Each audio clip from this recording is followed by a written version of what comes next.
C'est l'histoire d'un gars qui était pas beau. Il était grand, il était gros, et il était sacrément costaud. Il avait plus un poil sur le caillou. Une grosse tête sur un gros cou. Il avait les oreilles décollées, le nez gros comme une patate. Il avait le regard méchant. Et les dents pointues comme celles d'une scie à bois. Quand il riait, ça faisait peur. Quand il parlait, on se disait, il parle ou il aboie? Un jour, il avait décidé que des montagnes jusqu'à la mer, ce serait à lui. Ce serait lui qui serait le propriétaire. Personne n'avait rien dit. Il était grand, il était gros, il était sacrément costaud. Alors, à la fin de chaque mois, il passait dans les villages, dans les fermes isolées, et il tapait aux portes et aux volets.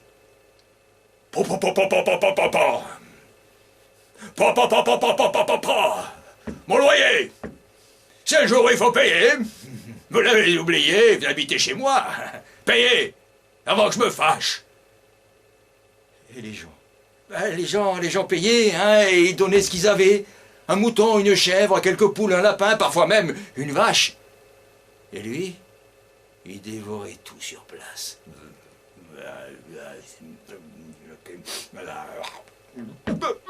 Crachait les os, et il partait, à travers la forêt. Je suis l'ogre des bois qui marche à grands pas. Je croque les cerises, j'avale les noix. Toutes les amandes sont pour moi. Les champignons dans... Parfois, il s'arrêtait au milieu de la forêt. Devant un arbre, un figuier. Mon loyer! Et le pauvre figuier, il tremblait. Et toutes les figues dégringolaient dans la bouche du géant. Ou alors il s'arrêtait devant un poirier. Et là, il frappait. Mon loyer! Et le pauvre poirier, il tremblait. Et toutes les poires dégringolaient dans la bouche du géant. Sur le hêtre. Sur le bouleau. Et là, c'était des petits œufs qui tombaient. Bah oui, les œufs de tous les oiseaux qui avaient fait leur nid dans les arbres. Et hop là, il gobait ça à pleine bouche. Si vous voyez un essaim d'abeilles s'installer dans un rocher, je vois que vous vous installez, hein? Mon loyer! Et le miel dégringolé dans sa gargante. Il traverse la forêt, et voilà qu'il arrive chez le dernier paysan.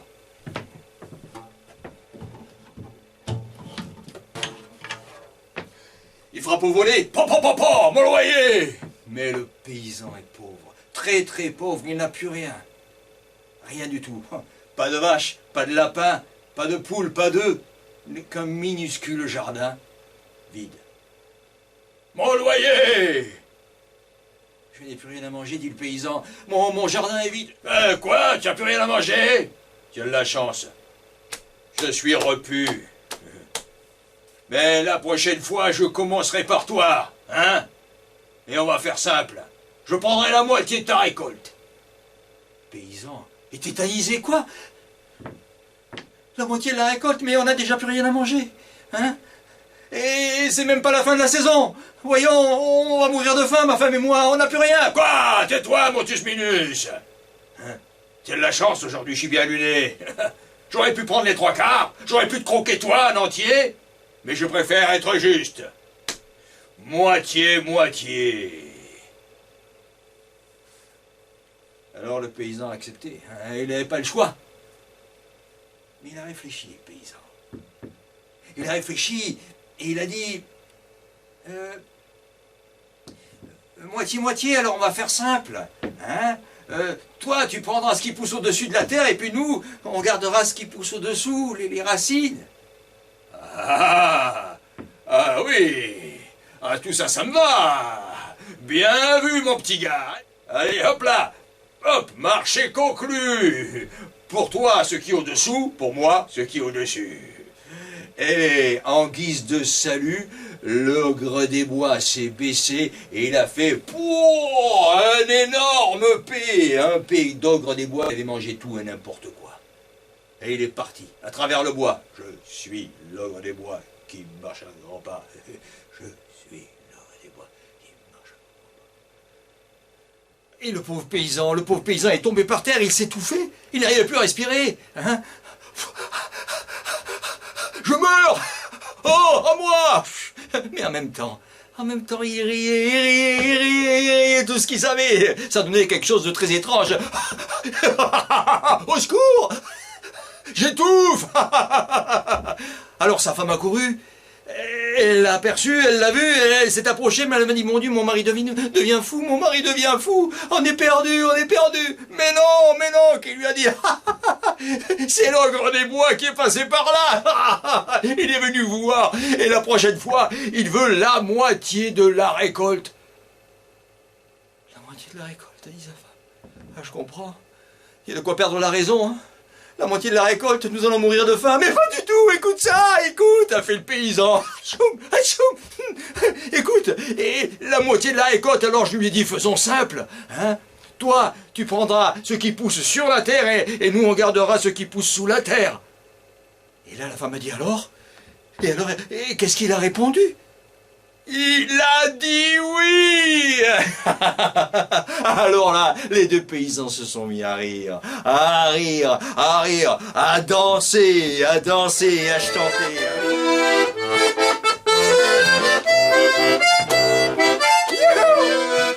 Hey, hey.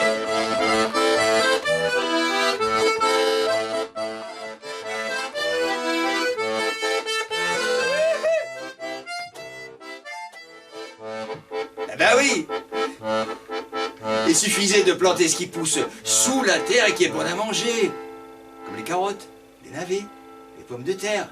Hein? Enfin bon, c'est pas ce qui manque.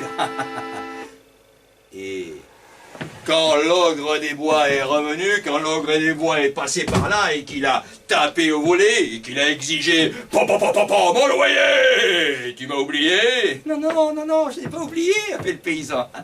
Je n'ai pas du tout oublié. D'ailleurs, voilà, pour nous, ce qui est au-dessous, pour toi, ce qui pousse au-dessus. Hein?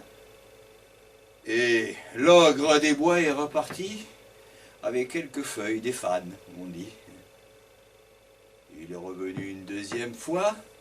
Oui, pour toi, ce qui pousse au-dessus, pour nous, ce qui pousse au-dessous. Et il est reparti avec des fans. Une troisième fois, il est reparti avec des fans. Alors il a réfléchi, l'ogre des bois. Il s'est posé là, face au paysan, et il lui a dit « Hey, on est malin ici. Oh, je suis pas une vache, si tu vois ce que je veux dire. J'aime pas brouter. Alors on va changer. Toi, tu garderas ce qui pousse au-dessus et moi, je garderai ce qui pousse dessous. » Et, en guise de salut, pouf, il est parti. Je suis l'ogre des bois qui marche à grands pas. Je suis.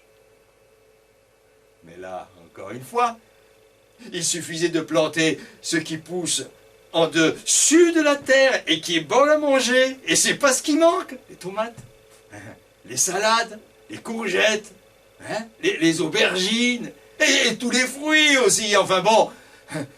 Alors, quand l'ogre des bois est repassé par là, mon loyer, hein, bah, il est reparti avec des petites racines. Hein. Mon loyer, des petites racines, mon loyer, des petites racines. Et on en a parlé sur les marchés. Et tous les paysans de la contrée ont fait pareil.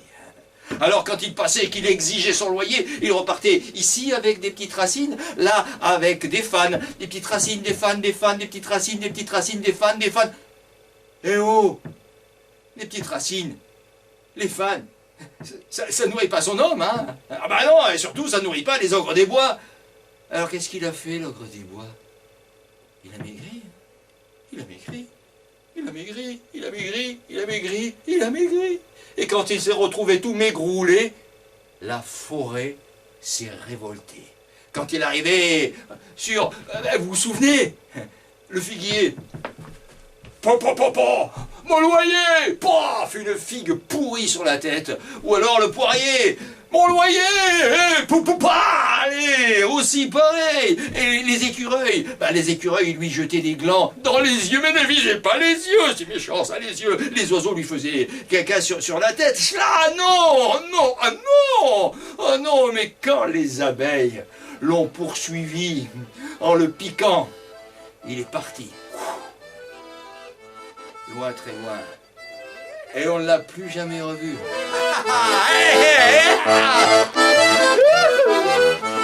C'est l'histoire d'un gars qui était pas beau. Il était grand, il était gros, il était sacrément costaud. Il suffisait de planter ce qui pousse sous la terre et qui est bon à manger. C'est pas ce qu'il mange.